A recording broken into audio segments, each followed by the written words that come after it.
Sumainyo ang Panginoon. At sumayo rin. Ang mabuting balita ng Panginoon ayon kay San Juan. Papuri sa iyo, Panginoon. Nang muling napakita si Jesus sa mga alagad niya at nang makakain sila, tinanong ni Jesus si Simon Pedro, "Simon, anak ni Juan, iniibig mo ba ako nang higit kaysa mga ito?"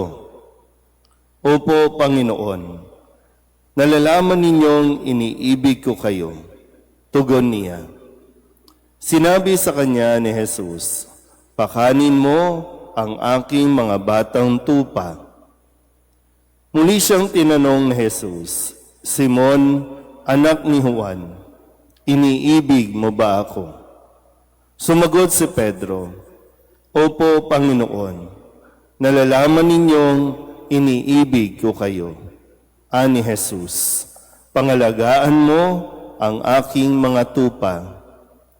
Pangatlong ulit na tinanong siya ni Jesus, "Simon, anak ni Juan, iniibig mo ba ako?" Nalungkot si Pedro sapagkat makaitlo siyang tinanong, "Iniibig mo ba ako?" At sumagot siya, "Panginoon, nalalaman po ninyo ang lahat ng bagay. Nalalaman ninyong iniibig ko kayo." Sinabi sa kanya ni Jesus, "Pakanin mo ang aking mga tupa." Tandaan mo, noong kabataan mo pa, ikaw ang nagbibihis sa iyong sarili at lumalakad ka kung saan mo ibig. Ngunit pagtanda mo, iuunat mo ang iyong mga kamay at iba ang magbibihis sa iyo at dadalhin ka kung saan hindi mo ibig. Sinabi niya ito upang ipakita kung paano mamamatay si Pedro at sa gayoy mapararangalan niya ang Diyos. Pagkatapos, sinabi sa kanya ni Jesus, "Sumunod ka sa akin." Ang mabuting balita ng Panginoon. Pinupuri ka namin, Panginoong Hesukristo. Isang magandang umaga po sa inyong lahat. Magandang umaga. Ngayon po ay Biyernes sa ikapitong linggo ng Pasko ng Pagkabuhay at muli 2 araw bago po ang ating pagdiriwang ng linggo ng Pentecostes o ang pagbaba ng Espiritu Santo. Ay nakipagkita muli ang ating Panginoon sa kanyang mga alagad pagkatapos po ang kanyang pagkabuhay at dito napakahalagang tanong ang kanyang ibinigay sa mga alagad, lalong-lalo na kay Jesus ay kay Pedro upang sa ganon maituro at maipaliwanag muli kung paano at ano ang kahulugan ng pag-ibig. Yung tanong ni Jesus, "Iniibig mo ba ako?" Natanong na po ba kayo nito? Naalala niyo pa ba nung tinanong kayo ng isang tao, "Iniibig mo ba ako?" Ano yung sagot ninyo noon? Kinikilig-kilig pa kayo noon. Ano ba? Tapos ano nangyari? Pagkatapos ng "Yes, I do," ano na nangyari?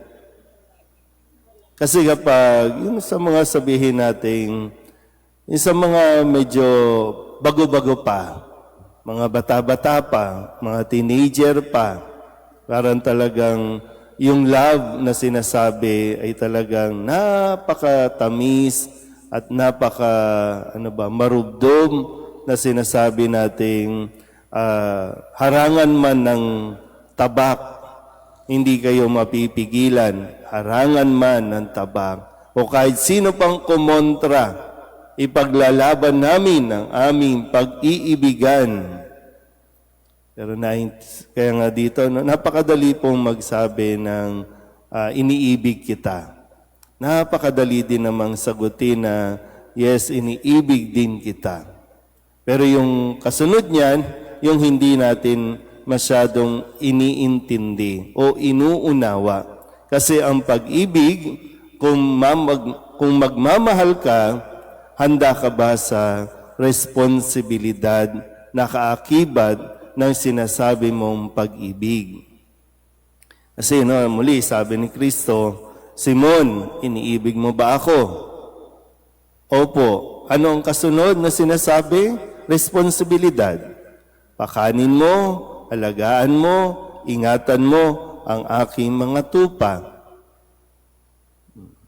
Muli, ibabato ko ulit. Diba, naalala nyo noon, sinabi niyo, mahalin niyo ang isa't isa. Talagang ang daming sweet words ang inyong mga sinasabi. Uy, parang ang dami niyong bitter Diba? Yung kaakibat na after 1 month, andyan na ang Meralco bill. After 1 month, ubos na yung mga gift check. After 1 month, kailangan mo nang magtrabaho. Yung dinadahilan yung dati na talagang excited kang umuwi. Pagkatapos ng office o ng trabaho, excited. Ngayon, mas gusto mo nang mag-overtime. Yeah. So, kaya ito yung gusto natin na ipaunawa sa lahat po, pero lalo tigit sa mga kabataan na ang pag-ibig, hindi lang yan sa salita. Ang pag-ibig may kaakibat na responsibilidad. Madali magsabi ng I love you kung mayroon kayong sariling mga pera. Pero kung pag-iisahin na ang inyong mga kabuhayan, diyan tayo nagkakaproblema. Kasi dati ikaw ang magdidesisyon. Kaya nga sabi, di ba, Pedro dati kung anong gusto mong gawin, magagawa mo. Pero ngayon, dahil sinasabi mong mahal mo ako, hindi na po pwede. Kasi ang uunahin mo na ay ang kapakanan ng iba, huli na yung para sa sarili mo. Lalo pa, pag nakapanood ka pa ng drama, ng mga pelikula na sinasabing, unahin mo naman ang iyong sarili, mahalin mo naman ang iyong sarili. Ang kaligayahan ng tao, nasa kanyang pagmamahal, hindi lang sa ibang tao, sa ating kapwa, ang kaligayahan natin nanggagaling sa pag-i-express natin ng pag-ibig sa atin pong minamahal, sa anak, magulang, o kung sino pa man. Kaya nawa, bago natin uli bigkasin, yung kung iniibig mo ba ako, tiyakin din natin, kaya mo ba talagang panagutan ang mga responsibilidad na kaakibat ng tanong na iniibig mo ba ako? Amen?